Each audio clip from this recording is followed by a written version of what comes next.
Cassandra Griffin. I'm the Executive Director of the Community Cycling Center.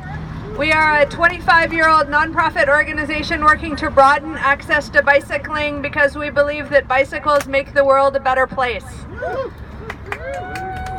Many of you know that we have a wonderful bike shop up in Alberta. You probably don't know that we have separate administrative offices where I and about a dozen co-workers work, and it's 4 blocks that way.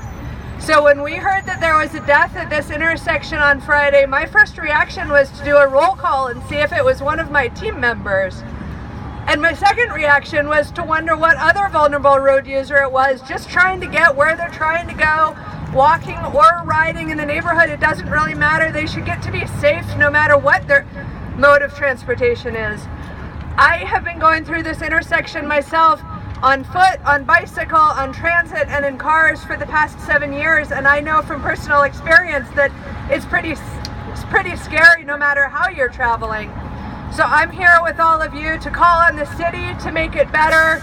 Thank you for the immediate improvements. I'm excited for the upcoming improvements. As Jess said, people have an unfortunate habit of calling tragedies like this accidents. And you here all know that that's not what we call them anymore, but those of you watching on TV might not know it anymore. These are crashes and they're fatalities, and they're not accidents. They're the result of choices that we make and the design decisions that we have. We don't accept that status quo at the Community Cycling Center, and I know you don't either. We believe that everyone should have the ability to get where they want to go, however they want to go, without having to risk their lives. But after 20 years in this business, I know that it takes a lot to get there, and it's not just a matter of yelling at our elected officials and yelling at the City Bureau of Transportation.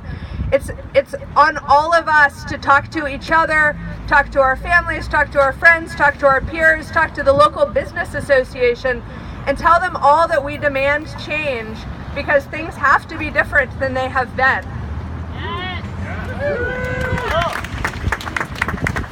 I call on all of you who are here and all of you who are watching to talk to the business owners on the Broadway-Weidler corridor and say that speed for vehicles is not more important than safety for people on bikes and on foot.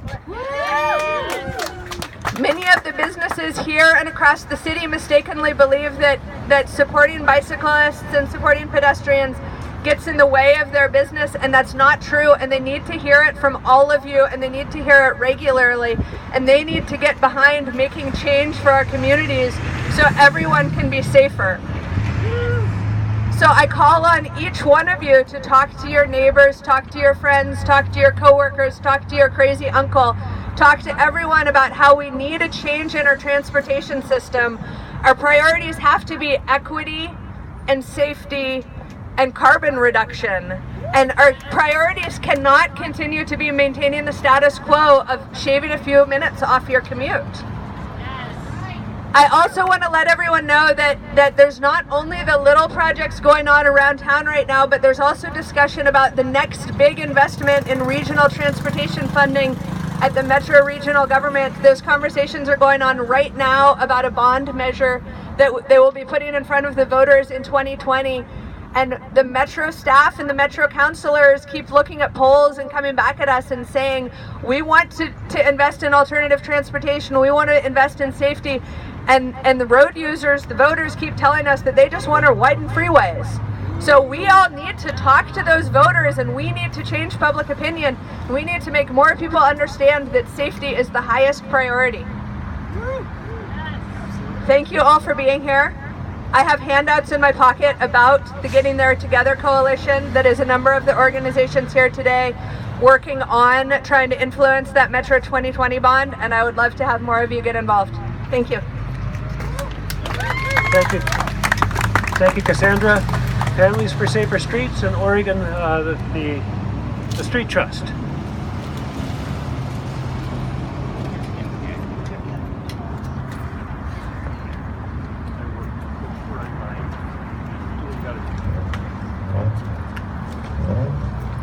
Hello everybody, my name is Christy Finney-Dunn, and I am here for Oregon and Southwest Washington's Families for Safe Streets. You hold it closer to your mouth. Thank you. But mostly I'm here for Lori. and other people like Lori, such as my son Dustin.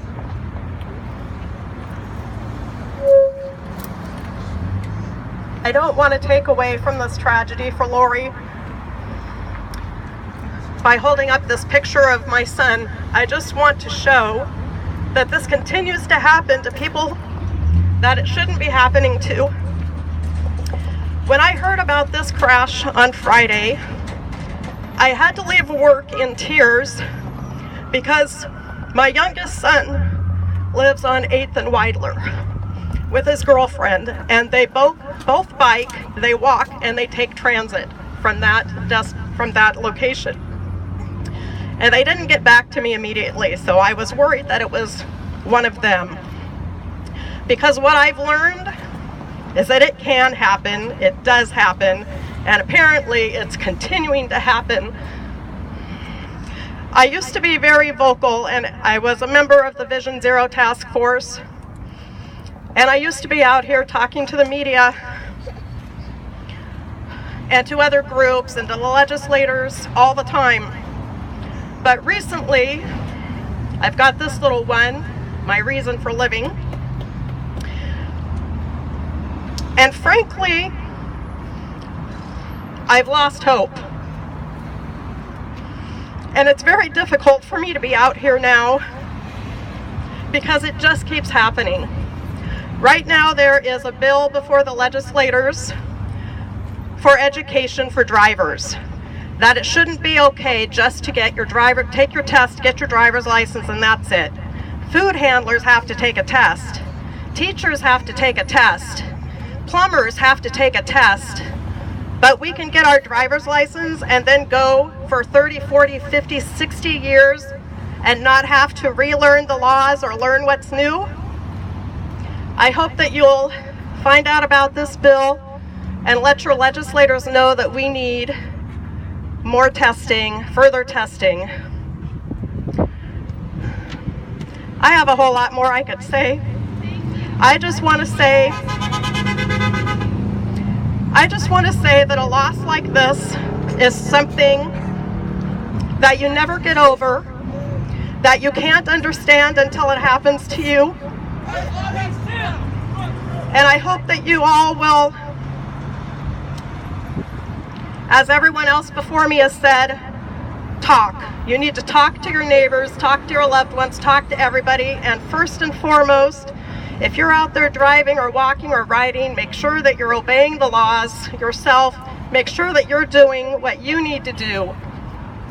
Be the solution that you want to see on the roads. Be the example that you want to see. Thank you so much. Thank you.